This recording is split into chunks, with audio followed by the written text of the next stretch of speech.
Well, hey, everybody, it's that time of year again, Christmas. And the Christmas recital is coming up. You know what that means, Alvin? What? It means that we got a Christmas show and song to do. So, Alvin, are you ready? Yep. Theodore, are you ready? Yep. Simon, are you ready? Yep. Okay, guys, then, well, let's go. 3, 2, 1. Christmas, Christmas time is near. Time for joy and time for cheer. Very good, fellas. We've been good, but we can't last. Keep going. I think they've just passed some gas. What the hell are you saying? Wait, cut it out, guys. I think Dave's a Alvin! We can hardly stand the wait. I hope Dave gained some weight. I'm leaving now. Those stupid kids. Well, who needs singing chipmunks anyways? I've got these backup trash pandas that can sing just fine over here. You raccoons, get over here. Connor. Am I supposed to start? Well, we gotta check if everybody's here. Adam. Hi. And Jacob. Jacob the raccoon here. Okay, well, I know we haven't practiced like ever, but the recital and show is in like an hour, so okay, ready? From the top. 3, 2, 1.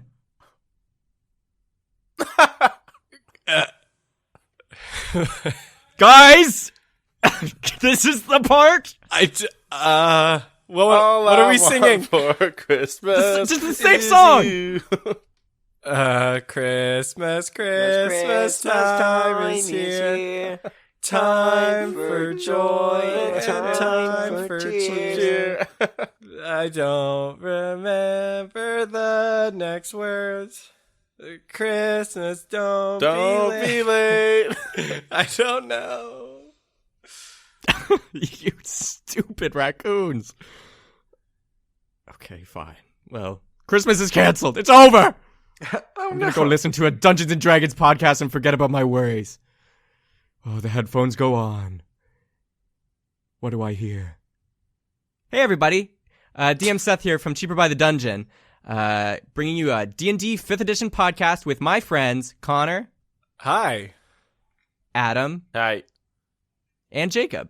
Hey. All humans. And we're going to get going on this episode.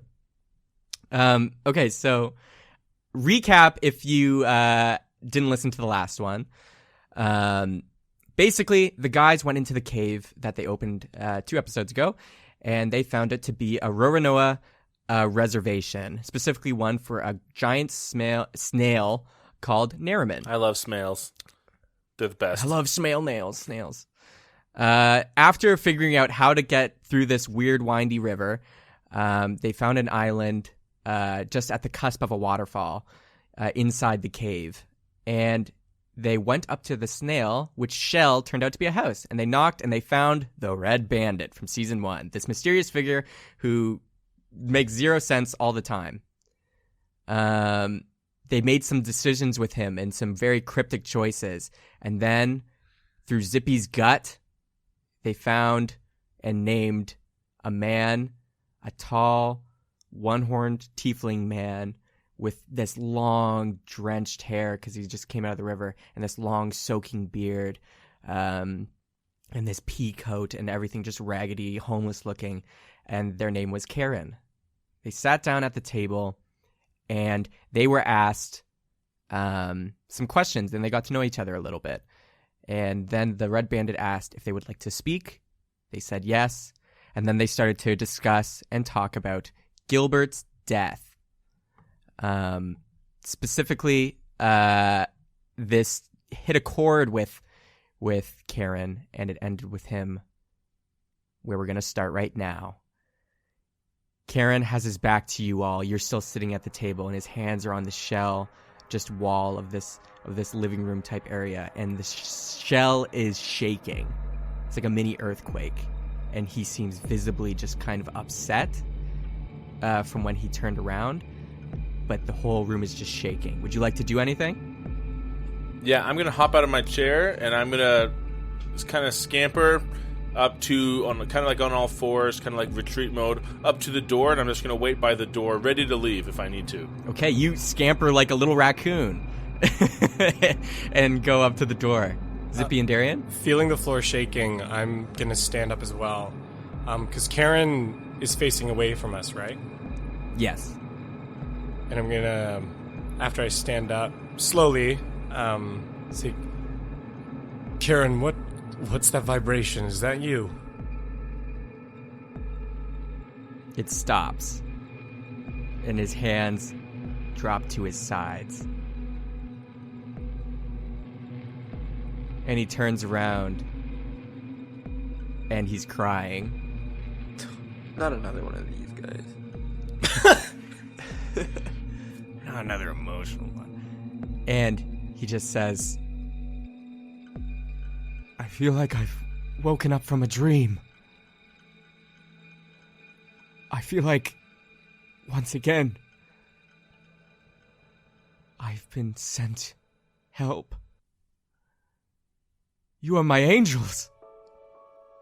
My guiding angels, the flippers of fate.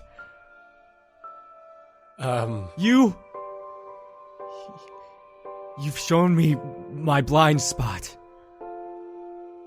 You said Gilbert was killed by these two monks, Cornelius and May.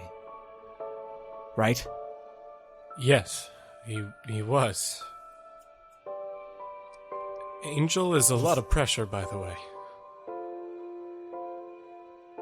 And a kind of small smile starts to grow on his face, and he's like, I am such an idiot. I've been just living so blindly. I've been lied to. I was told Gilbert was found dead of old age. Not killed. I was told those monks found him. Like that. But they killed him! And the room starts to shake again. He's like, I've been lied to! Who lied to you, Karen? Everyone. They all lied. They used me. And I was going to let it happen. I was going to let them take me for granted. I was going to let them abuse me. Wait. I was in a rut. I was depressed. I was blind. But you... And he grabs your hand, Darian. He says, you did not lie. Thank you. You have saved my life. Karen. Does anyone know what this guy is even talking about? Westboro, he seems crazy to me. Karen, did you make the flowers? Those blue tattoos that May and Cornelius and Gilbert had on his leg. Was that you? I did not make those. But would you like to have one? From everything I've seen so far, I would assume no. We've seen the flowers respond and harm the people who had them when they tried to tell us certain things. Farron, the sorcerer candidate from Orem, had one on her face, and when she tried to tell us what it was connected to, it attacked her and caused her great harm. I think that sounds like a little bit of a risk. What are they? I don't know of Farron, but I'm not surprised. The flowers connect us. They connect you, they connect me. We're all connected anyways, but it's just a more visible connection. Tiefling, if you don't create these symbols yourself, do you perhaps know the one who does? Well, anyone with a flower can share a flower. So you have one. Yes. Can you show it to... Show us your flower. I don't believe you. I've never seen these, but it might be prudent for my compatriots to see it, to see if it matches what they describe in their minds. I'd rather not. Do it. You won't do it. What is it? Where on, is it? I think it's on your something? thigh. Show us your right thigh. Tramp stamp, maybe. They were in for a time. No judgment. I suppose I should be connected to my angels. Ew, Well, don't call us that. Hold on. And he has his left arm, which is covered in bandages. And he starts peeling it off his palm and unwrapping it. And his beard, from his corner of his lips down, his beard and below the beard, his skin is just black obsidian. And you can see his hand skin is obsidian, not the paleness like the rest of it. And he starts unwrapping his hand, and it's just black. And he doesn't unwrap the rest of his arm, just the hand. And he points his hand at you, Darian, since you're in front of him, and he outreaches his palm like flat, like it's going up against your nose, or it's close to. And you see from the black palm of his hand, there's a little blue dot that starts to unravel and unfurl, and it's the blue rose tattoo. And he says, don't worry. I think this will be best for all of us. I do not And it consent. starts to unfurl further. The center of the blue rose starts to unfurl and open, and you can see it leads into kind of a hollow space, Darian, in front of your eyes. And you see there's a light ball, and this ball that is like a glowing dandelion has a seed that pops off, and it starts floating to you. And after one pops off, more pop off, and it's starting to go towards you, Darian. I want to avoid it. Sure. Darian, make a dexterity saving throw. Yeah, because I heard him mention that I guess I should be connected, and I'm not ready to connect to this guy. So, but that's only a 12. Okay. Peterson. Okay, I'm going to cast Shatter. I've done this before. A sudden, loud, ringing noise, painfully intense, erupts from a point of your choice within range, within 60 feet. Each creature in a 10-foot radius sphere centered on that point must make a Constitution saving throw. Creature takes 3d8 thunder damage on a failed save, or half as much on a successful one. A creature made of inorganic material such as stone has disadvantage on this save. Non-magical objects that are not being worn take damage. Okay. So Zippy and Darian, make a save. Well, I am going to try to do it. I don't know how big the place is, but I'm going to try to do it like kind of behind this guy to kind of like throw him off balance towards us. But like, okay. Yeah, like if there's room, because I know the nature of this spell, I would put it 10 feet away. It's not a big room. It should hit everybody. Okay. Okay. So everybody make that saving. That's a 4. Mine's a 12. Wow, I'm going to kill everybody. Karen saves. He what? Of course. Great. Okay, well, I guess I roll. Wow, guys, I'm really sorry. 11. Okay, so everybody, so you all take that 11 damage, and Karen takes half. And the reason I cast it is because it scatters everything. Like any non-magical items are scattered around as if thrown by like a crazy violent wind. And I'm trying to scatter these seeds. So you go behind Karen and cast this, and Karen's just like, what are you doing? And you explode. Zippy and Darian, you take the damage. And the table goes flying. The cups that were on it go flying. The one cup that Zippy had that was still full goes splattering, and the black stuff goes on the floor. Oh, no. But the seeds don't scatter as they are magical. Of course. And Darian, what'd you get on that dexterity saving throw? 12. You see the pollen goes. You're distracted. Your head is hurt from the shatter, and you see the seeds are coming, and they go up your nose. You were too confused and hurt from that, and couldn't get away, and they go up your nose. And Karen goes and turns and grabs you, Peterson, and raises you off the ground. It is like, what are you doing? Why are you attacking me? And the seeds continue to fill the room. If he's touching me and he's holding me and these seeds are filling everywhere, I'm assuming all danger mode, like escape. I'm going to cast Blight on him. Okay, go for that. Okay, so do you want me to read that? Yeah, read it for the listeners. Okay, so necrotic energy washes over a creature of your choice that you can see within range, draining... Oh, it's not even a hit spell.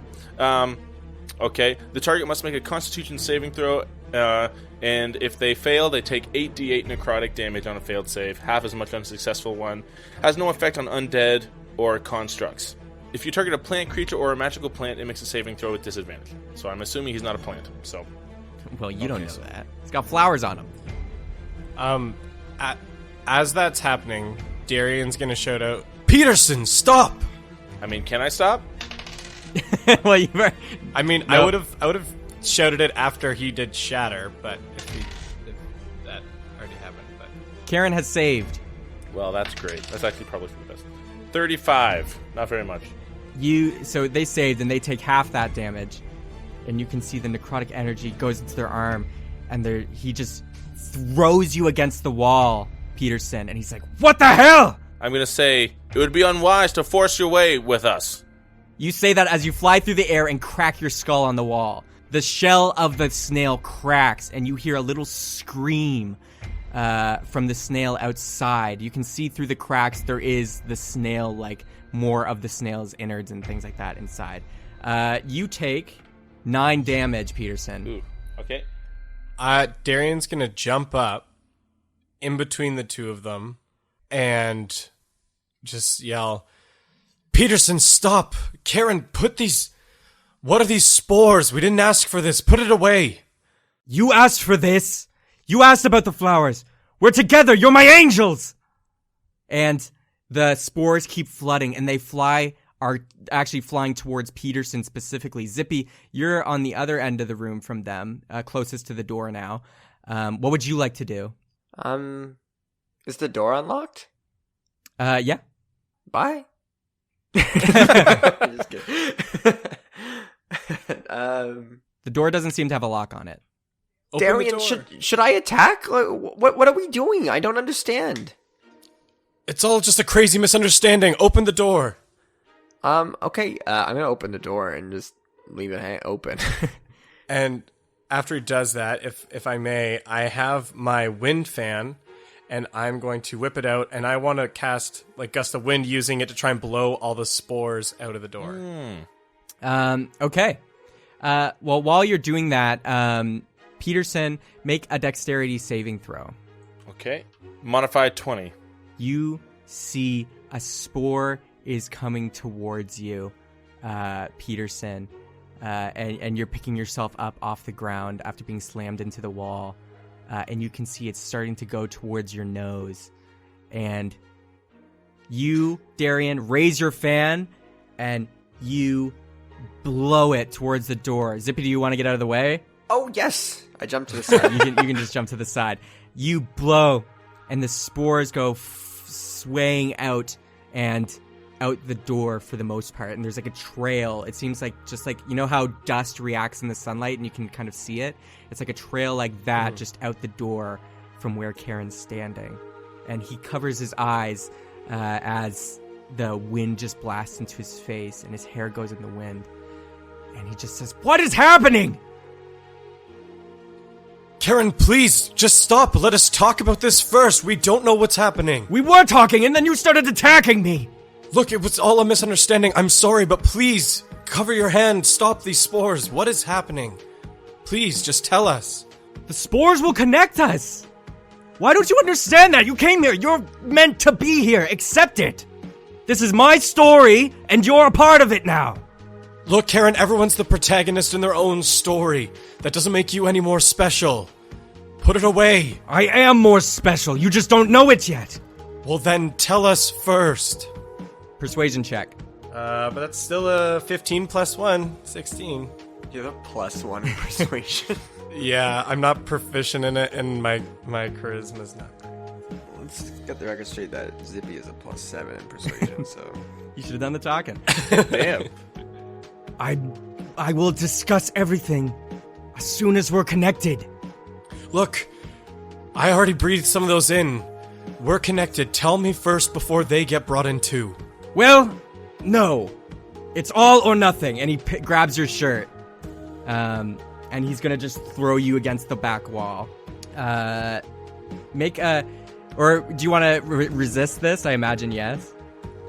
Yeah, I'm not gonna let him just throw me. Okay, well, make a strength saving throw to block his arm. I'm good at those. That's a 22. He reaches for your chest and you block it. And he kind of stumbles a little bit towards Peterson. And he says, Darian, listen. You're acting irrationally. Don't be afraid of what you don't know. You chose to speak. What? For my part, I'm just gonna scamper till I'm standing beside Darian, a little bit away from Karen. You scamper, and he goes to grab you. Yeah, that's gonna grab. And he grabs you, Peterson, before you get to Darian. He brings you close, and he says, "If you don't want to do it willingly, we'll force it then." And he puts his hand palm towards your nose, Peterson. Would anybody like to do anything? Yeah. Damn. Yeah, I'm gonna do something unless someone else does anything. Hold on. So I see Karen pick up Peterson, and knowing Peterson is kind of partially to blame right now by attacking unprovoked, I'm just gonna slap him with face step. Well, I don't know if it's unprovoked. So okay. So I'm gonna teleport him. Did it to save you? I'm a Spring Eladrin, so I'm gonna teleport him outside of the house, or outside of the snail. And seeing Zippy's still kind of standing by the door, I'm gonna turn to him and go, Zippy, close the door! I close the door. Look, Karen, it's just us. So, as you face step Peterson out, you can see some spores are just starting to leave his hand where Peterson was. And he just looks at you, Darian, and says, "Why?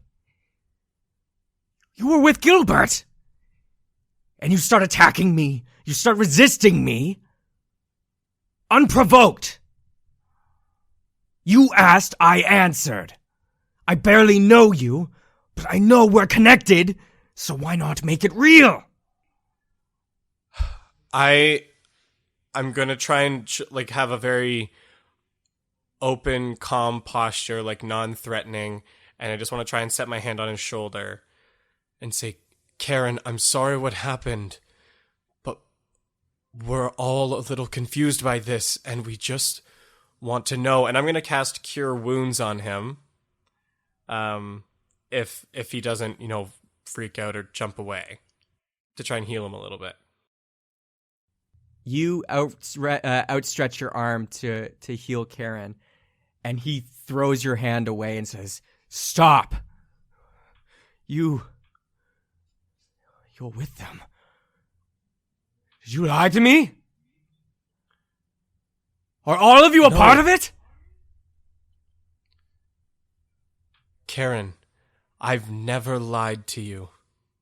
We just are confused. And all we want is just clarity. Look, I've breathed in whatever those spores are, so you and I are connected one way or another. But I'm not going to force them into it without knowing what's going on. So please, just help us understand. Make a persuasion check, and While he's doing that, can I walk up to this conversation? Yep. You walk up right next to Darian, avoiding the spores. There's not very many in the house anymore, and they're kind of. Okay, when I can, I'd like to chime in. Okay. Yeah, get your charisma going.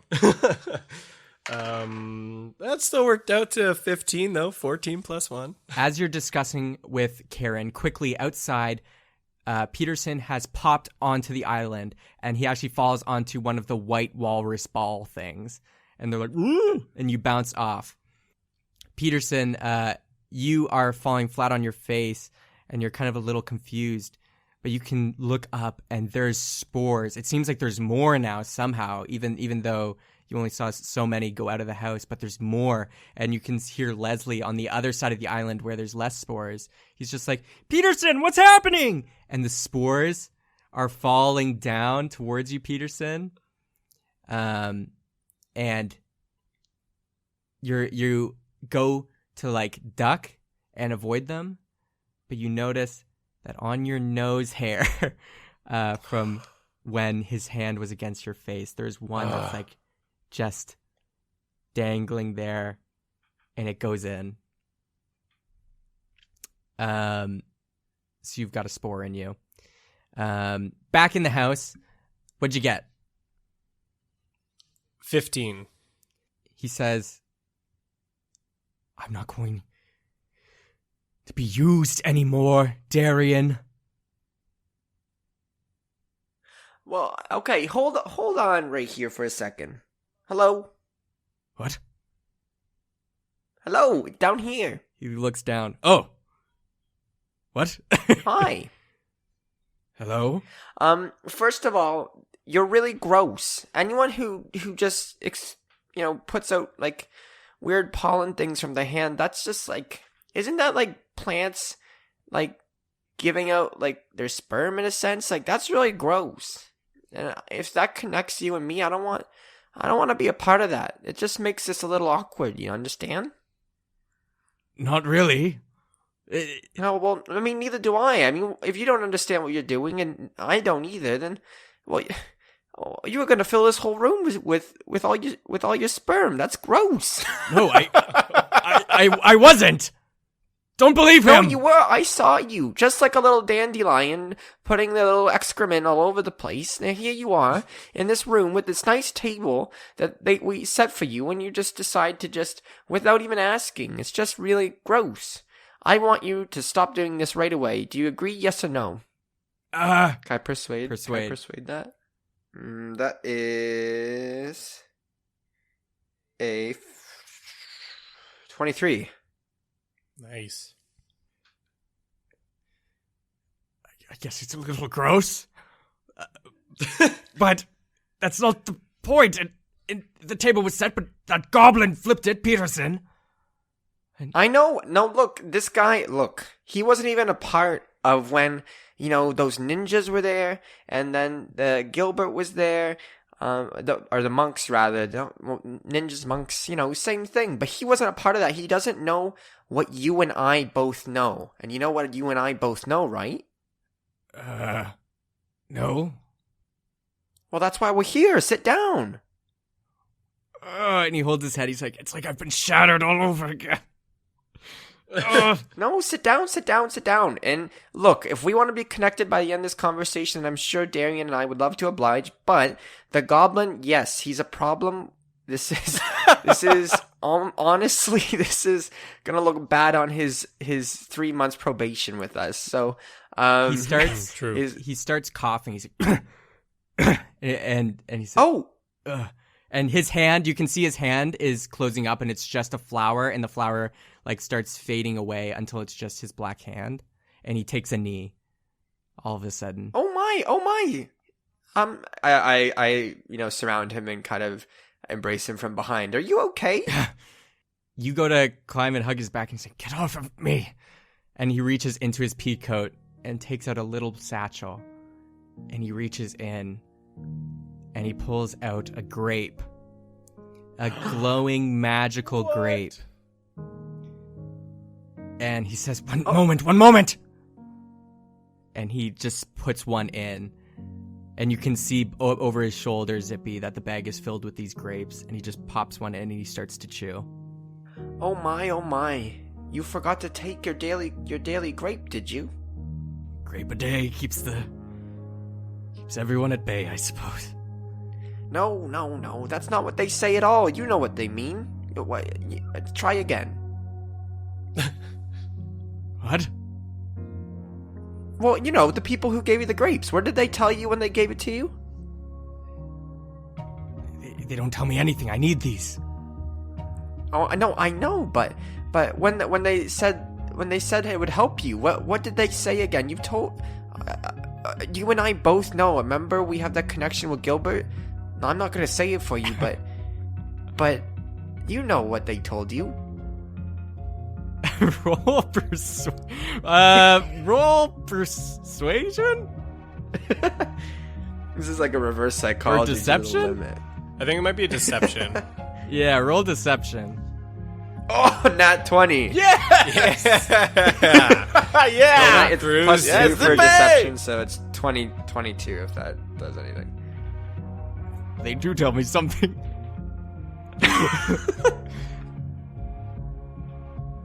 Lou always tells me that I should take one a day to extend my life and survive.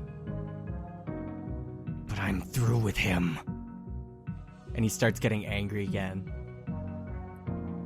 Oh, I know. Yes, anyone who tells me what to do, oh, they can all go to hell just the same. But look, you've already taken the grape. There's not much we can do, and I understand your frustration. But look, if we just sit down and we'll talk about everything you've been through, maybe we can understand you just like how you understand us with how you knew Gilbert. I mean, you know us just the same, but there's so much to learn here. And yes, we will gladly, be your friends, angels, whatever it takes, but you need to explain yourself before we can even start the journey of friendship. I mean, it's taken me, 2 seasons and like 10 episodes, and I don't even like these guys. And here we are. And now we have this goblin, and I'm sorry how much he hurt you inside, deep. And I touch his chest because I'm from behind him, and I put my hand around and touch his chest. Like, right in here. I understand. Thank you for your friendship, Lapine. The more I think about it, the more I need the grapes. I'm attached to Lou. Will you help me, Zippy? I need to find Lou Blonger. And if I find him, or anyone a part of the ammo company, I am going to rip them to shreds! Zippy looks blankly forward. Oh, God. They use my grapes to make their stupid pills! Oh, so you make the grapes then? No, they harvest them! Right. From where? They harvest them from people. It's not fair, but I take the ethical ones. They feed people grapes. Well, not grapes, they feed people raisins. These special flavored raisins. And once they eat enough, they die, and then the collectors come, harvest them, and inside the bodies are the grapes filled with the magical essence. But I only eat the ones from animals or the already dying. Oh gosh. Okay, this doesn't make sense. I've heard the ammo company is nothing but a company that strives to help people through and through. Here we are, the creators of tomorrow. At least that's what they say. They're full of lies! They've lied to me. They've probably lied to you if you've heard of them. But you seem a little persuadable. From my own experience. What do you mean? I just mean that well, I guess the secret's out. We're not actually angels, but you think we're angels. It seems that someone's been telling you lies, at least a little bit. And so, I mean, it can't all be true, right? It can't be. I don't know what's true or not anymore. You're clouding my head with riddles. No, I'm your friend. I'm here to help you. You have to understand that. I'm not telling you what to do. It seems like the only people telling you what to do are the people who are giving you these grapes, told you things about the Ammo Corporation, bless their hearts, and everything. And, you know, I'm just here saying you need to calm down a little. Persuasion. God damn, Seth. While that conversation's happening, Darian, like, has the realization that he's eaten one of those grapes. And so he's kind of just, like, looking off to the side, just like, oh gosh, I ate some of those. That's a 7. I will not calm down. Zippy, I need to right these wrongs. My rage is building. Okay, I mean, I get that, but you can't direct it towards us. Maybe we can help you redirect this into where your goals are, and hopefully it'll coincide with our goals as well. But you have to be open to things, such as me saying you need to calm down, and I don't want to go in circles with you on this. This is my last time, so you either have to accept that, we're not here to hurt you, we're here to listen, or, I mean, you can rage all you want, but we're not here to be your friends if you do that. We were all friends of Gilbert's, right? Yes. I mean, I knew the guy. Yes, Gilbert. Well. Oh, my head. This has been so confusing. I'm being lied to. I'm being manipulated. There's you guys attacking me. There's this rabbit who's so friendly and cuddly. I'm the one cuddling you. I need to take things one step at a time. And he grabs your arm and he slowly takes you off his back, Zippy, and he places you in front of him. Oh, hello. And he places you in front of him. And he just says, When I look into your eyes, I do see an angel. I can't talk anymore. I need to go deal with this. I will find you again when I'm done. and he looks at Darian and he says, I realize that goblin may be scared of me or something or of everything. But I will forgive all of you. Because that's what a hero does. I'm the good guy. I will do that. But if you cross me again... And he just looks at you, Zippy. And then Darian, and then Zippy. And then he just hugs you, Zippy. I hug him back. And he whispers in your ear, You're special. and he lets you go. And he says, I'm going to destroy the ammo company. And I will be back. Wait here for me. and he rushes out of the God. snail. Wait, And oh no. and he opens the door and he rushes out. And the spores that are all flying in the air start spiraling and like moving with the wind, and they go into his pea coat, and his pea coat kind of furls, and the spores are now gone. Peterson, you're outside on the ground, and you see Karen now rushing out of the snail. What would you like to do? Oh boy. Okay, well I have my mask down now. Do I notice anything about him that would be manifest on the ethereal plane? You look at him. You can just see there are some spores glowing underneath the coat when you put it on, but nothing else other than that. Okay, I'm gonna just briefly glance. Like, can I see Darian and Zippy behind him? Darian and Zippy are in the snail still. Okay, because I've noticed that there haven't been any loud sounds, and so I'm gonna like hold my hands out like menacingly, like just kind of like trying to ward him off in case he comes close. He doesn't even look at you. He just walks to the edge of the island towards the cave that you entered in. And he just dives into the water and starts to swim. Upstream. Okay. Yeah, and he starts to swim up the stream effortlessly, and then he dives under the water, and he's gone. Whew. I'm going to run inside. Tall one, Westboro, are you all right? Darian has picked up a chair off the ground and has just sat down on it. Just like, oh. Oh boy. Well, that was sure something. You've got that right. He wants to go destroy your company. Yeah. That's not gonna fly for my membership there. Probably not, I would assume.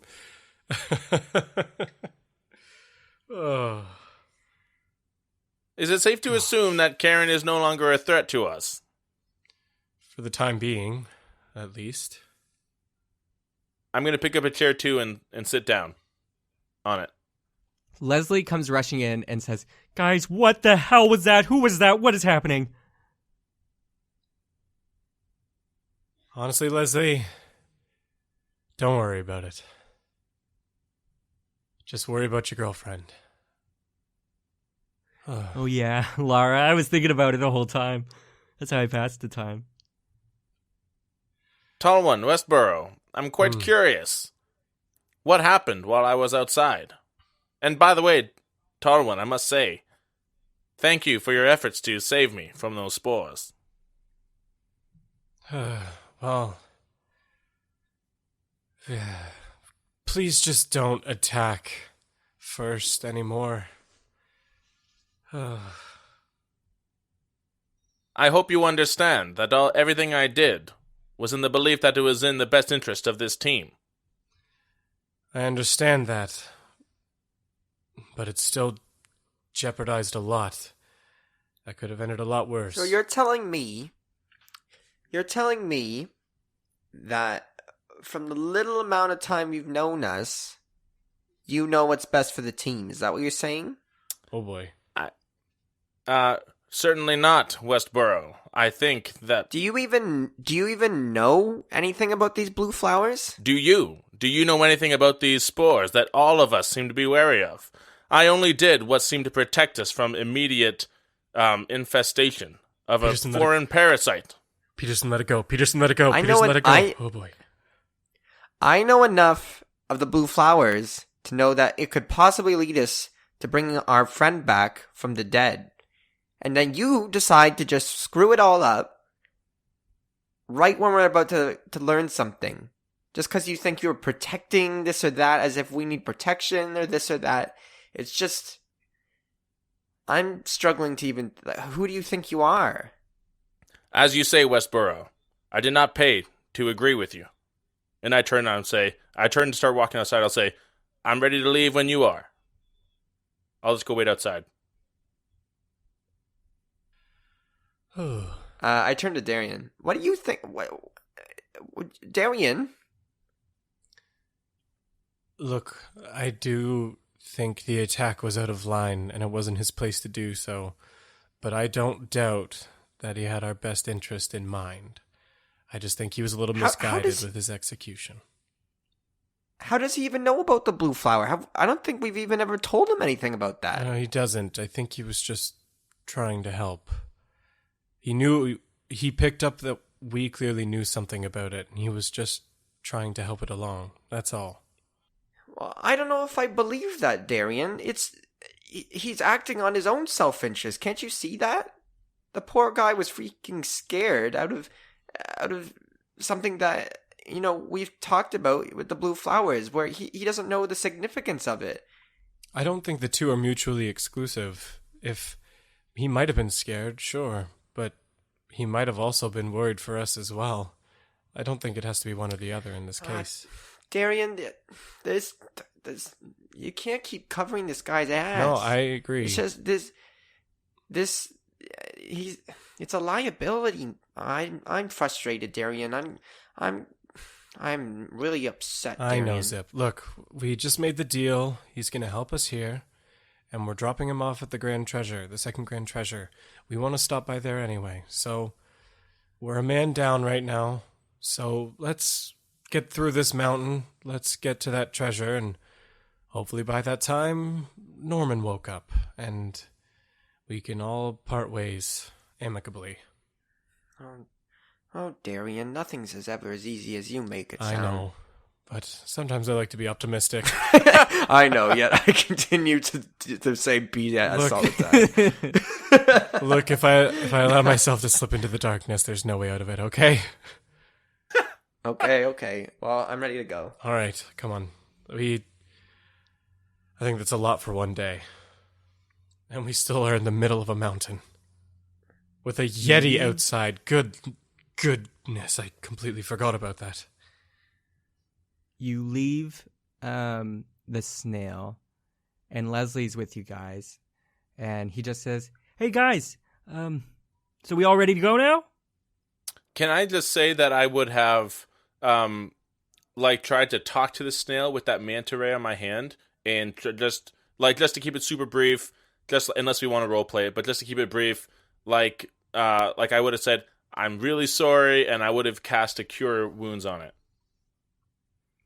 So while they were in there discussing, you go and cast Cure Wounds. The manta ray, you try to talk to the snail, and it just looks at you and goes like, It doesn't really want to talk. It's too busy eating the crystal that it's licking.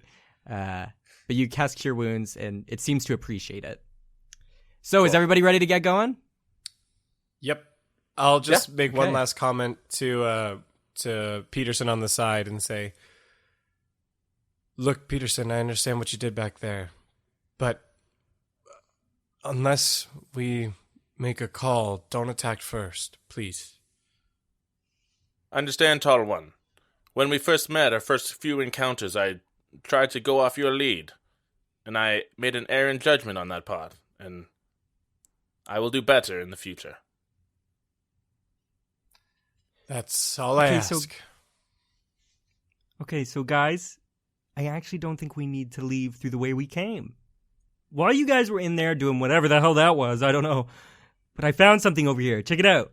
And he leads you to the other side of the island. The side of the island that lets you overlook the waterfall. The island is kind of shaped like a teardrop, and the top pointy part of the tear is where the island outstretches towards the very edge of the waterfall. So you can actually look off the island straight down to where the waterfall is leading. But he says, "Guys, so I think we can jump off this. Because look at these guys." And you look to your right and you see the white walrus ball things. They're like rolling off the edge into the waterfall and off the edge of the waterfall. And they're like, "Woo!" It seems as though they come up here, catch some fish, eat, and then roll off. And they roll off the edge of the waterfall. And Leslie says, This might be the answer. If they're doing it, we should be able to do it, right?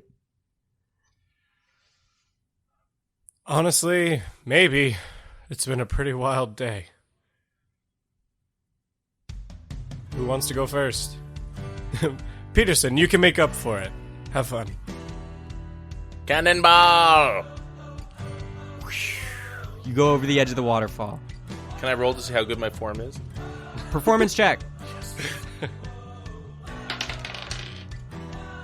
12.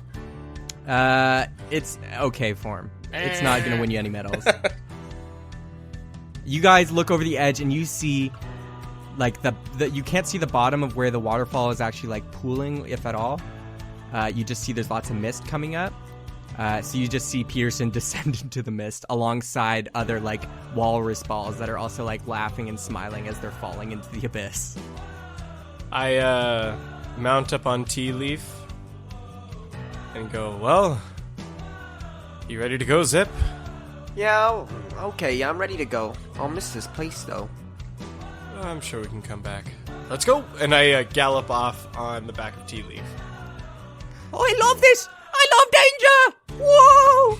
And Tea Leaf and you go falling off. Do you want to ride Longface Clappy Hooves off the edge? Yes. I say to myself, you know what Lou Blonger always says? Keep your nose to the ground and your ears on a pile of gold. Off I go! So I forgot to mention, at the edge of this teardrop island, right at the end, that's where the bench is, the little bench that says parlay on it that he mentioned before. So it's just right at the edge looking off the waterfall. So you're riding, and Tea Leaf jumped over it before, and Longface tries to jump, hits his back hooves on the lip, and goes, whoa! Yeah, you go spiraling off the waterfall edge into the mist. And that's where we're going to take a break.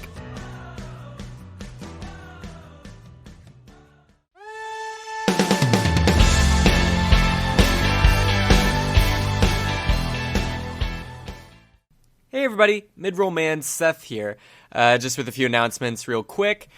First off, let's start with our sponsor for this episode. It's another D&D podcast, actually from the local area around us in Canada. It is the Knights and Nerds podcast. Check it out. Knights and Nerds is not just an actual play D&D podcast with an original campaign being played by a group of friends who tolerate each other. It's also a podcast where I, the Dungeon Master, talk about how I'm adapting to the choices the players make, as well as revealing to you, the audience, the complex story and deadly twists that I have in store for my players. Find us on iTunes, Google Play, Stitcher, Spotify, or at knightsandnerds.com. Yeah, seriously, guys, check out their stuff. They have tons of cool things, and I love the DM perspective that they're taking, where it shows you a little bit behind the screens. It's a really cool insight. So please go see Knights and Nerds, and throw them a rating on iTunes and stuff. Speaking of ratings on iTunes, if you want to support the show, you can always rate us 5 stars only, on iTunes. It really helps us a lot. It helps us get us noticed and more people finding us and listening to our show. Also, the biggest announcement that I wanted to share with you today was that our Christmas musical episode is coming. Yes, that's right. The Great Pass Round 2, Electric Boogaloo, working title, is going to be coming December 17th. So please mark it on your calendars. We're putting a lot of work and a lot of love into this one. It's going to be better and hopefully top last year's musical episode. So yeah, December 17th. Get excited for it. If you want to find us and keep up to date with us, you can find us on all social medias, Instagram, Facebook, Twitter at Cheaper Dungeon, Facebook Cheaper by the Dungeon. You know how to do that. Just Google it. And that's all I got. But thanks again for listening. And remember, December 17th, the next episode is going to be Christmas musical. So thanks, everybody. Enjoy the rest of the episode.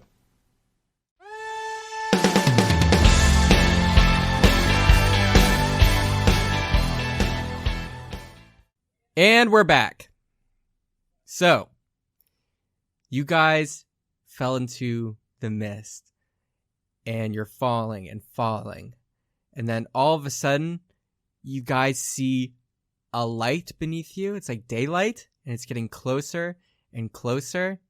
And you just see the walruses are still just going like, woo! And they're just falling down, and then you all go shoot, and you shoot out the side of a mountain, and you fall into a pit of these walruses, and they cushion your blow, and they're a little bouncy. You kind of bounce off them, and they're all like, boo, boo. And you're on the other side of the mountain that you saw before when you were in the forest, the one that you were heading to. You're on the other side of it now, and you all fall in the snow. And Leslie picks himself up, dusts off the snow off his coat, and says, Whoa. Well, that worked out way better than I thought. Okay, guys. We just cut like an hour off our travel time. Excellent. Oh, this is just perfect. Thank you, Mr. Walrus. But we did waste an hour in there, it felt like. So, I don't know if then it's a gain or not. Either way, do you guys see those mountains off in the distance? and you can see there's kind of like a straight laneway between all these mountains, and then you see in the distance kind of these just basically like a ridge of mountains that starts the circle of mountains that encapsulate that one spot on the map where the red lights are. And he says, "That's where we're headed. So it's going to be a bit of a ways, but we can still make it." Well, I guess we better get moving then. Yeah, we made it this far. I think it's time that we really hustle in and put our gears into gear 6. Travel montage! Here, give me one moment before the music begins. I'm gonna like walk 5 feet away, and then I'm just gonna kind of like pull out. I think I got a bracelet. I think it was a bracelet that I got from Valentine that is like magically enchanted. I'm just gonna kind of whisper to myself and say, "Peterson, don't doubt yourself. You've made an excellent choice trying to save your party. They don't understand now, but maybe one day they will appreciate all of the things you contribute to the team. Yes, you are amazing." And I'm gonna believe in myself again. I'm gonna summon my dire weasel. And I'm gonna... You see a dire weasel, and he just looks at you, and he puts his hand on your shoulder, and he just says, "Believe." I'm kidding. This guy's the biggest tool I've ever met in my life. The dire weasel is there, though. Also, as you were falling, the manta ray fell off your hand. What? So you don't have the manta ray on your hand anymore. What? But, the dire weasel is there. Okay, I'm gonna say, "Hello, pleasant beast. I'm gonna try to ride it because I don't have a horse of my own." Yeah, it's pretty big. But yeah, and you can ride it. It could carry someone of your size since you're just a small little goblin. You ride it, and it's like, yeah, yeah, yeah, yeah. Right on. And because it's a dire weasel, I'm gonna change its name. I already named it Arizona, but I'm gonna change its name to Diesel. Diesel the dire weasel. That's I'm gonna pretty say, good. And I'm gonna say, "Hello, Diesel. You are my newest compatriot." Yeah, and I'm gonna right on. And I'm gonna It's like a go Pokemon. back. It goes like, ja, Diesel, ja. I'm gonna go to the horses and say, "I will follow where you lead, Westboro and Tarwan, and Leslie." All right. So we ready to go? Yes, sir. Travel montage. Da, da, da, da, da, da, da, da, da. You guys are traveling over mountains, over frozen rivers that you cross. You pass between small little trees. You part your way through these little walrus white ball things, and you keep making your way past these caves. There's a part where you get spooked because you hear wolves howling, but it was just the dire weasel singing to the moon.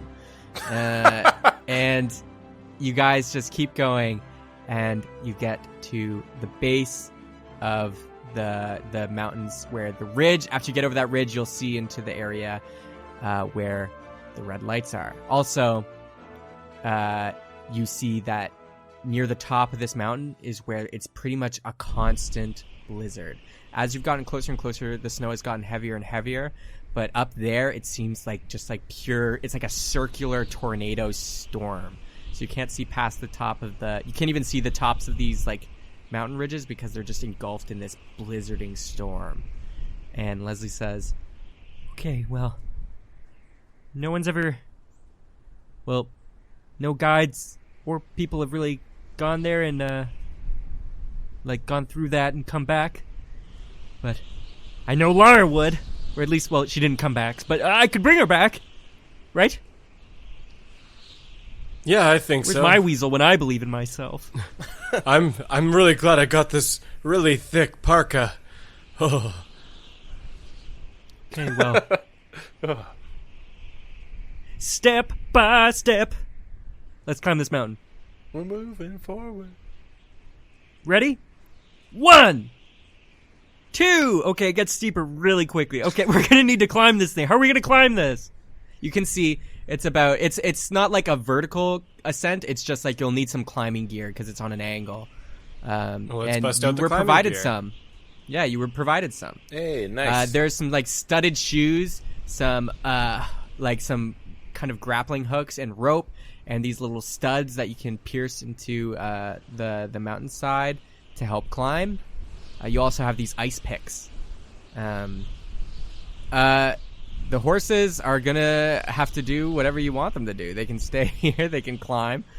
They could climb like a Skyrim horse if you'd like. Just keep tapping triangle, and they'll just keep like glitching up the mountain.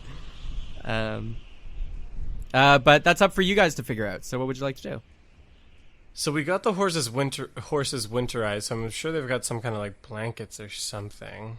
You passed by a cave on your way here that is pretty close by, like honestly maybe 10 minutes. So you could just tell them to go back in there and live in the cave for a bit while you're gone. Yeah, let's do that. Or if we want to take a few extra minutes, we could go and light a fire for them and then help them survive. It is starting to get dark, so you guys could camp out there before you ascend the mountain. It's up to you if you want to do it in the night or day. Could make a difference. I feel like climbing the mountain at night is a be great rather idea. And I think that if we really put our heads together, tie some rope, I have some rope, we can really make it up that hill and save some time. All right. I'm starting to get sick of this cold anyway, so the sooner we're done here, the better. Okay, well, all right.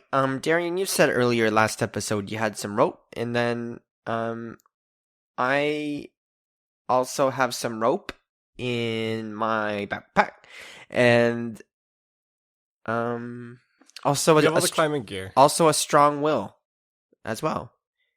Well, with all the climbing gear, we can set up a climbing daisy chain, and we'll start climbing. Climbing up this place. And if we get too tired while we're climbing, you can always do those like hanging tents that the climbers do. Did we pack any of those? I don't know. Yeah, me neither. All right, well, let's gear up. So I think what we want to do is kind of like the standard, like kind of like climbing procedure. So we have like the rope like tied between each of us into like a long line where we're gonna gear up and climb up this mountain. Okay. What's the order? Who wants to be in front? Who wants to be in back? I'll be in the back. I'm pretty strong, so I can go in front. Okay. Peterson, second or third? I'm in the back. Sure. Well, we got Leslie too. I'm behind him. Yeah. Yeah, Zippy's at the back. Okay, I'll go third just because I don't know how good of a climber Leslie is, and goblins are naturally agile. So Okay. yeah, hopefully I can anchor him in some way. Okay. You start ascending step by step. And you keep going up. Wait. Am I starting to climb too? Yep, you're at the back. Oh. It freezes on your paws. He spits in his hands, rub them together. You spit right into your mittens. I'm assuming we sent the horses back to the cave too. Yeah, the horses went back to the cave, and they're Cool. just going to hang out there. I cut the rope that I'm attached to Leslie with, and I unravel my magic carpet, and I follow you guys behind. Oh my god. You cut your cord after setting it up. Forgot about that. The carpet unfurls, and it's kind of shivering, but it will do what you want if you say the magic word. Alakazam, sesame seed. And it flies underneath you. I follow Leslie from behind. Okay. So you three are climbing with Zippy kind of just like drinking a soda and like just casually chilling next to you guys as you're doing hard work. And you guys are climbing one by one. And Leslie just says, or he's just humming along. He's like, climbing. I'm getting close to my girl. Guys, this is what adventure is all about. Don't you agree? Certainly, Leslie. Your spirits never cease to uplift us. What are you guys talking about back there? It's a little windy up here. I'm talking about our feelings. What are yours right now? No, I don't need to use the washroom. Okay. Peterson, you get me.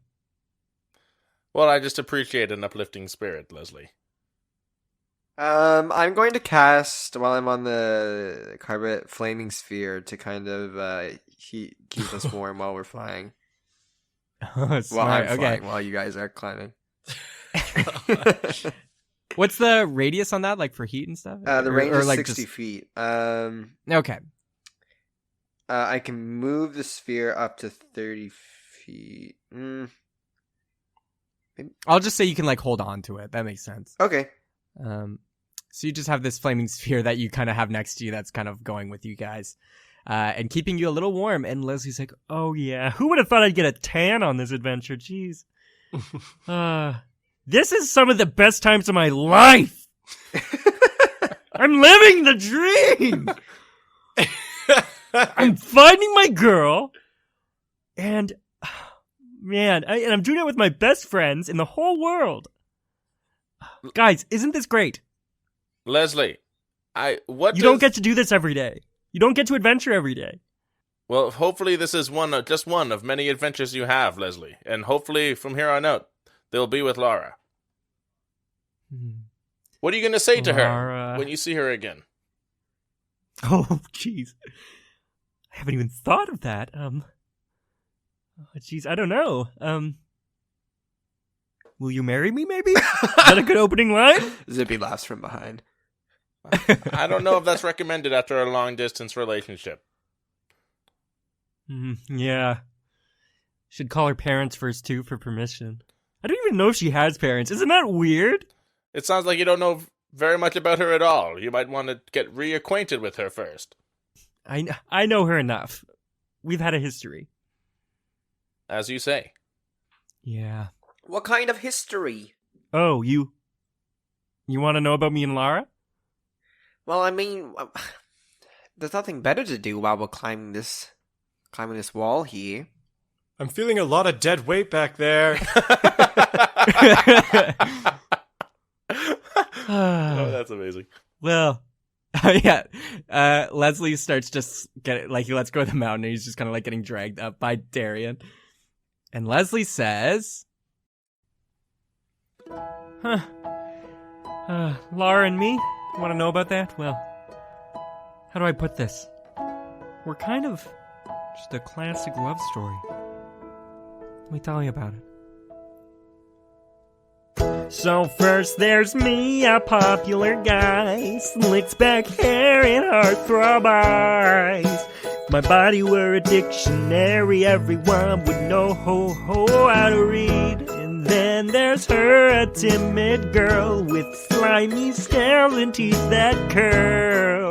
It's like I was the greeter and she was a velociraptor, human-shaped pearl. Whoa, whoa, baby, let's go back to my house and, just chill. Of course I'll go anywhere with you. I'll date you forever because you're perfect and handsome, and these are the exact words that I actually said when I met you that one time. I held her tight. Oh, so tight. All through the night. All night long. But in the morning she said, What did she say? I gotta go. Why? Felix said there's a treasure. Maybe up in the mountains. Grand treasure. But isn't the grandest treasure of all love? No. That's dumb.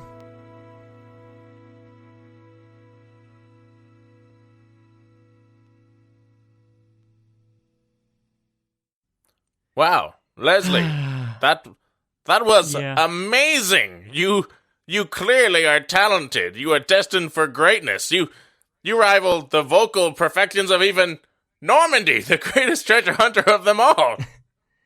Well, I didn't actually start singing until I met Laura.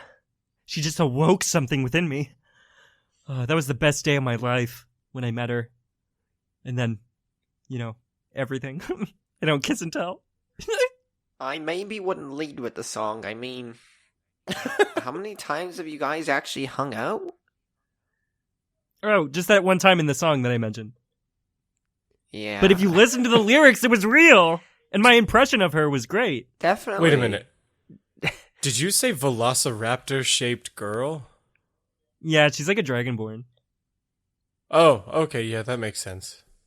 And then Darian continues to climb.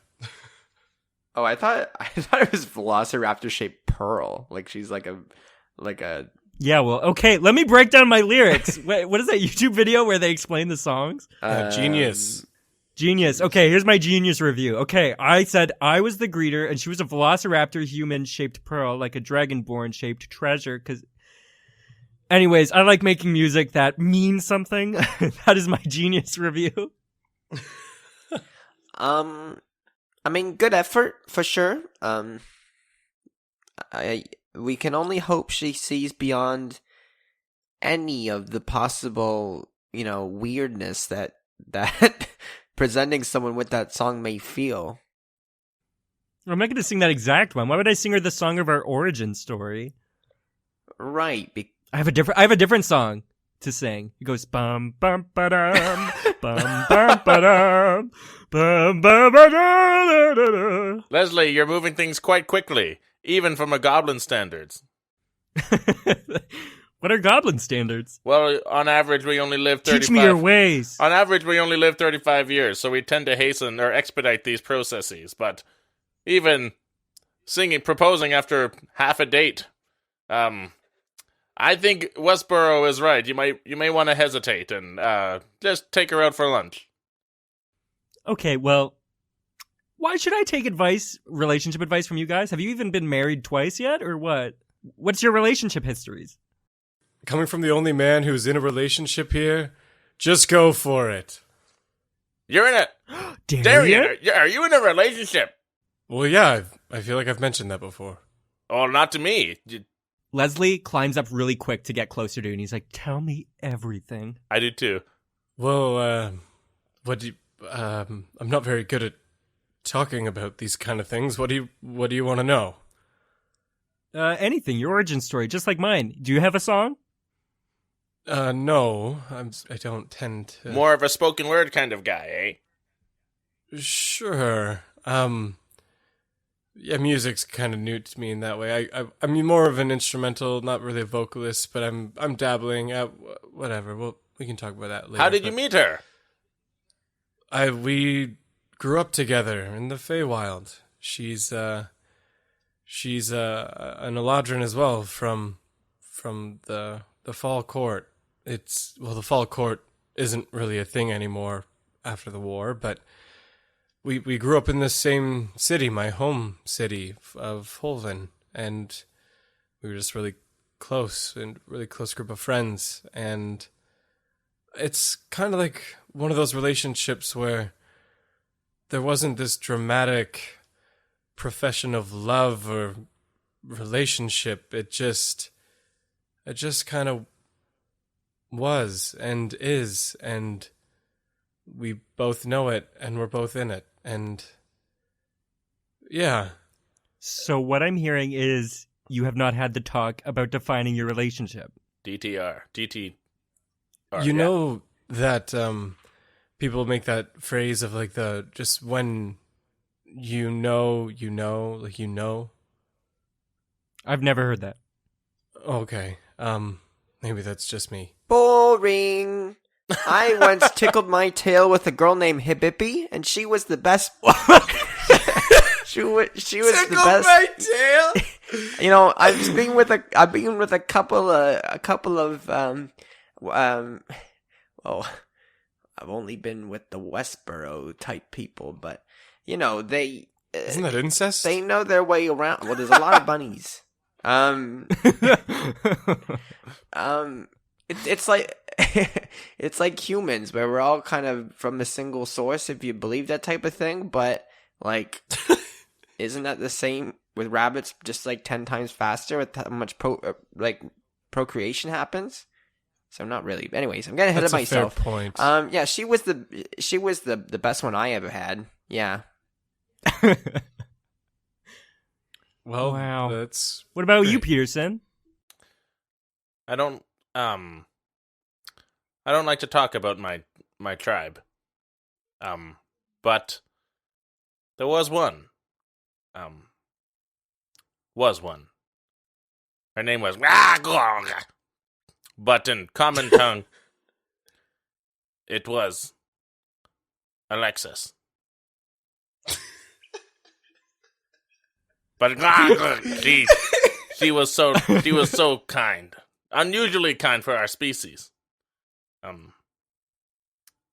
remember her well. Boring. I once peeled the carrot with a girl named Gippy, and she was one of the best times I ever did have. Yeah. Zippy, I feel like you're making these up. No, I know all this. No, What color were her eyes, Zippy?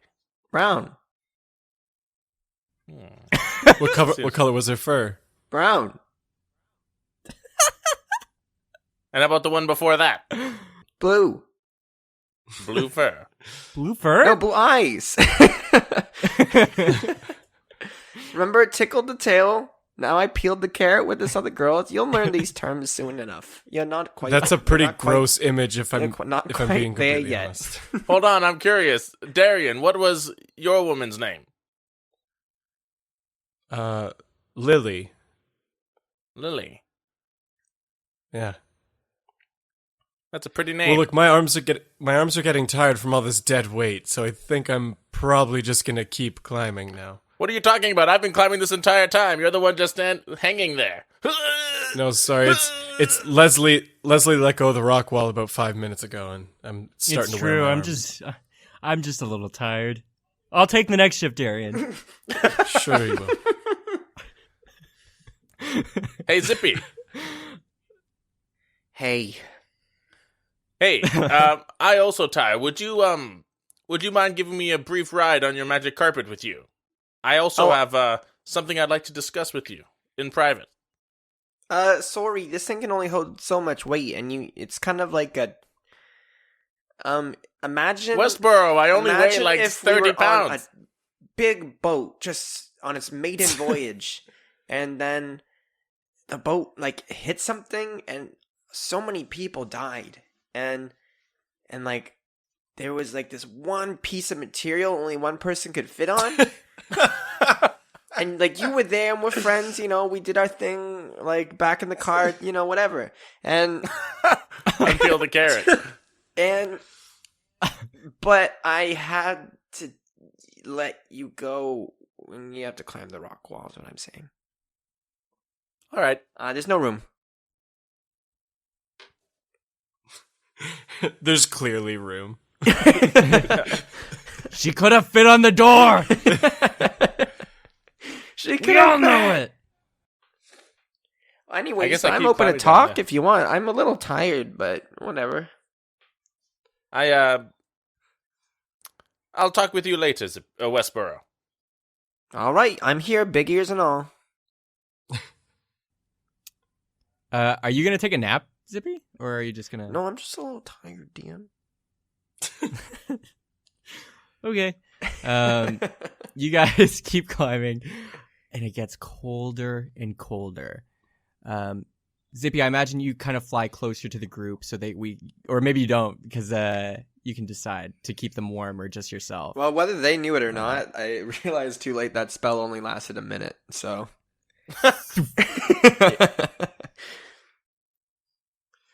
And that's like a high level spell. No, it's a level 2 spell. Oh, okay. For a ranger, it's a high level spell. Okay. You guys keep climbing, and the winds are getting more ferocious. And actually, Leslie has started helping out climbing because it's getting dangerous. The winds are howling. The snow is like getting in your face and everything. And it's hard. You're moving at a much slower rate. Zippy, you're flying pretty close to the mountain because if you go any further away from it, your magic carpet might get blown away. Oh no! But it's getting tough, and all of a sudden, a big gust of wind is coming. Everybody, strength saving throw. That's a 20 not natural for Darian. That's great because I got a 5. I got a 17. Okay, this wind comes, and Zippy, you kind of buckle down, hold onto the carpet, and you like basically slam into the mountain wall so it doesn't like blow away. Darian, you see it coming. You dig your ice picks into the wall, and Leslie and Peterson go, whoa! And they let go of their picks, and they lose their picks, and they fall down the mountain, and they're just like flailing behind you in the wind, and they're only connected to you. And they're kind of drop back onto the mountain after the wind subsides, and they're just dangling, and you're kind of carrying all the weight. What else is new?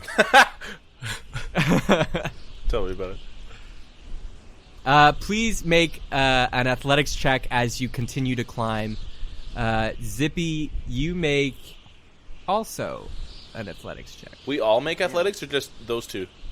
Yeah, we'll all make athletics. Okay. You can re-grab the wall with your hands. It'll be harder to climb, but Okay. yeah. And That's will make one too. so. That is that's another 20, not natural. My athletics is +7, and so it's 13 plus 7. Can I maybe do like an acrobatics check, like do a flip on the carpet or something? if that's if you can reason it to me, sure. No, I for strength I got a 3. I got a 9. You got a 3? I have a -1 strength, so don't look at me. Okay, you got a 9, Peterson? Well, do you know what? Actually, we never established this, but one of the starting items that I had when we made this new character is I got a goblin hand, which is a magic item, and it lets me re-roll 1 dice a day. So, because it's lucky, basically cast lucky once, and I'm going to do that now. Go for it. Okay. Even worse. Okay, I'll keep the 9. Okay. Darian in his element is like, I am climbing this mountain. 1, 2. His muscles bulging through his.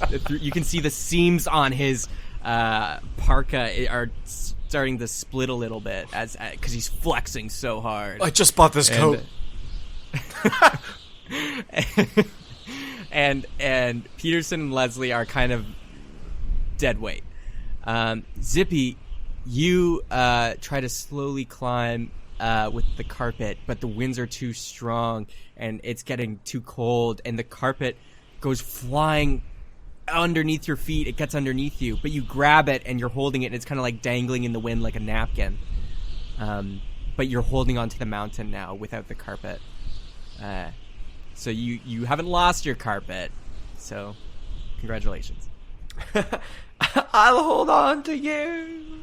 So wait, he's completely, besides the carpet, like he's not attached to us. Yeah, he's next to you guys, but not attached. Can I reach him? If you want to, yeah. Okay, I'm going to say, Zippy! Or no, Westboro, grab on! And I'm going to hold out some of the slack rope between me and Leslie out to him, in case you lose your carpet. It wasn't supposed to be like this. It doesn't have to be. I don't know if I can trust you. You have no choice. It wouldn't matter to me if you were here or not. So it's like I don't have a choice. You're right. If only one of us had an immovable rod that we could hold on to in this moment. Zip, grab the rope. Which rope? It's behind Leslie. He's too far. I'm beside Peterson. Zip, Westboro, here! It's literally right in front of your face. I just grip onto the wall, DM. I'm too scared to make the move. Wait, can I, lash it onto him somehow? You can try, but as you look back, you see that the rope that you have to dangle to him is beneath Leslie, and you can see Leslie has kind of passed out. He's not used to such physical exertion, even though he Who barely has did the anything. immovable rod? You do. I do. Okay, I was just making sure before I moved forward with this next thing. So, seeing what's happening, I want to take the immovable rod and basically jam it into the wall, and then activate it, or in the side of the cliff, and then activate it so it becomes immovable. And I'm gonna secure my slack line, for climbing. I'm gonna secure my rope to it, and then I have my own rope, extra. That's not one of the climbing ropes that we had brought. And I'm gonna take that rope and I'm gonna tie a loop through it, so it's almost like a lasso kind of thing. And I want to lower it down to Zippy. Okay. Zippy, what would you like to do? Will it reach me? I'm still just gripping on for. You'll have to move over a little bit to get to it. Okay, I'll try to do that. And I want to try my and swing the gosh. rope to. I want to try and swing the rope to him to try and give him advantage. Okay. I'll just yeah, you can do that to give him advantage. So make an athletics check with advantage. Did you put your carpet away? Did you put it in your bag? Yes. Can I cast Bless? Do I have enough time to do that? Cast Blessed? Yeah, sure, you can bless him. Okay. I'm going to Wow, you cast guys Bless. really care about me. Under my breath, I'm just going to say, Ancestors, guide us. So What you guys what does that do for me? So on ability checks, you guys can each add a d4 to your d20 roll. You are #blessed. Can I do that to myself, DM, or does it have to be other people besides me? Isn't it saving throws? You know what? This Yeah, I believe sounds it's saving like. throws. Whenever a target makes an attack roll or saving throw. Yeah. Okay, well, I'm still going to cast it in case, they start falling again. It's basically the same thing. My rolls were a natural 1 You got natural 1? and then a 3 because I got advantage. Zippy, he was not used to climbing. He spit in his hands earlier, which makes it slippy. And and he goes to reach the slack line that you're kind of swinging to him, Darian. And he loses his grip and starts sliding down the mountain and trying to scramble. What would you guys like to do? Okay. I'm gonna conjure. It's time to be a druid, Zippy. I'm gonna conjure a snow owl, a giant snow owl to catch him. Okay. You conjure this snow owl, the same one as before. And it's like, it gets spawned and it's like, yo, what? Oh, it's cold and it's like windy. And its wings are like flying. And it's like, it like looks as though it'll have a hard time flying, but it like still accepts your orders and dives down. Catch the lapine. It digs its claws into the mountain and grabs Zippy's like vest with its beak. So Zippy's kind of dangling about 30 feet below you. He fell quite a ways, but the owl seems stationary, like it couldn't like lift him up because it's like the winds are howling. 30 feet's pretty far down. That's why you were screaming. Dang it! How are we gonna get him? The wind's better down here. It is technically, but it's still bad. I don't know what to do. I'm gonna go look up at Darren and say, "Tall one, I'm at a loss." Zippy, you're a druid. Can you just transform? You always hold on to those. I've been waiting for someone to say that. Oh boy. I'm gonna turn into a brown bear and climb the wall. Is that what Is you're it gonna like a do? giant ape or something? No, I'm gonna turn boom, boom, boom. Bye. Punch into the wall. I punch into the wall. Yeah. No, I'm just gonna turn into a giant eagle, I think. Is what I was gonna do. I was gonna do that anyways. You guys started freaking out and freaking me out. Sending these birds after me. Zippy always finds a way. Maybe not in combat, but certainly with the environment. Yes, DM? You start bubbling and brewing, and your body starts anamorphing into a giant eagle. The snow owl lets go, and it looks at you, and it's like, oh, hot damn. Caw-caw.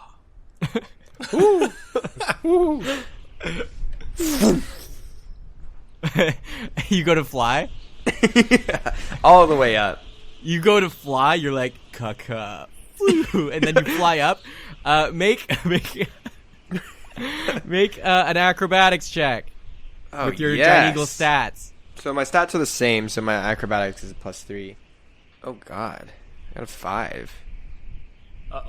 Caw, flap. And the winds, the further you get from the mountain, the harsher the winds are. Because like some of the mountain is blocking the wind from hitting you directly some of the time. So you get up, it's even more violent. And you kind of, your hollow giant eagle bones just, and you kind of go slamming down into the mountain, but like sideways. So you're moving horizontally. But you dig into the mountain with your claws. My talons, DM. Your talons, large talons. You dig in with your talons, and you're further away from the group horizontally, but you're digging in. And then Climbing with my feet. you all start to notice something. Everybody, what are your passive perceptions actually? 15. 13. 18. Oh damn. Okay. Oh wait, no, sorry, I'm a bird. Oh god. I wasn't ready for this. 16. Yeah, 16. Zippy notices first, he kind of saw it when he was up there, flying for a second. The faint glimmer through the snowstorm above you on the mountain. A red light glowing in the distance. Just the faintest red light. What would you like to do, Zippy? You're currently away from the group, digging into the wall with your talons. But you saw a red light, and you can still see it. It's like above us. It's like forward up the mountain. It's forward up the mountain. Caca. The Great Bird Detective is on the case. Can I speak to Darian in this form, or am I strictly can I only talk bird? Yeah, you can only speak bird, but you could you could potentially communicate with your cause in a convincing manner. Would they even know that it's me? Who knows? Where's that bird coming from? No. For the sake of confusion, I'm just gonna rush. Can I attempt to try to fly up again? Sure. Same check, athletics. Or acrobatics, sorry. Acrobatics. It's a 20 unnatural. Okay. Damn. You fly up, and this time you learned your lesson. How to kind of, like, move with the wind. You know how to angle them now, and you can actually make some very small progress, and you make your way back to the group, and you're kind of flying above them while you're kind of, like, soaring through the wind. You're kind of horizontal above them because the wind is blowing from the left to the right. But up there, you see another red light next to the first one. You can't make out what it is. You just see there's a red light. What would you like to do? And do you guys want to keep climbing or what? The snow owl, by the way, has made its way back up slowly to you, Peterson. If I can see that Zippy's flying fine now, like in that he's able to like start making progress again, I would have like unhooked myself like back off the movable rod and back onto the wall to like kind of like keep climbing up, and I would have just taken the rod back and started climbing again. Okay. Yeah, I'll climb with him. Like, I'll try to carry as much of Leslie's weight as I can, I guess. Are the lights calling out to me like, ah? Like that? The fifth spirit, Frozen 2. It's Lara. It's Lara. Leslie wakes up. No, they're not calling out. They're just. It seems as though it's like they're just staring down at you all. Now that you've climbed a little higher, you, Darian and Peterson, can see the two lights as well. And actually, you start seeing a third one further off to the right. I don't like the look of this. Here, give me one moment, Tarwan. I'd like to look at it through my mask. You flip your mask down, and you can see you're actually getting close to the top of the mountain. It's about 100-ish feet away, but closer to you, you see the red lights, and you specifically see, because the blizzard, the storm, passes away, you can see about 60 feet up the mountain, attached to these red lights, are these cog-like creatures with these metallic bodies and these steampunk-style like tubes popping off of them. It looks like this robot. It looks kind of like a spacesuit man with a bulbous ball head with a giant red light looking down upon all of you. But they're completely made of steel and metal, and you can see it is basically a robot. And Darian, if you saw this, you would know it's a creature from Mechanus. And you all just hear all of a sudden, Target sighted. Eliminating target now. and that's where we're going to end the episode. Come on. Oh shit. Frig.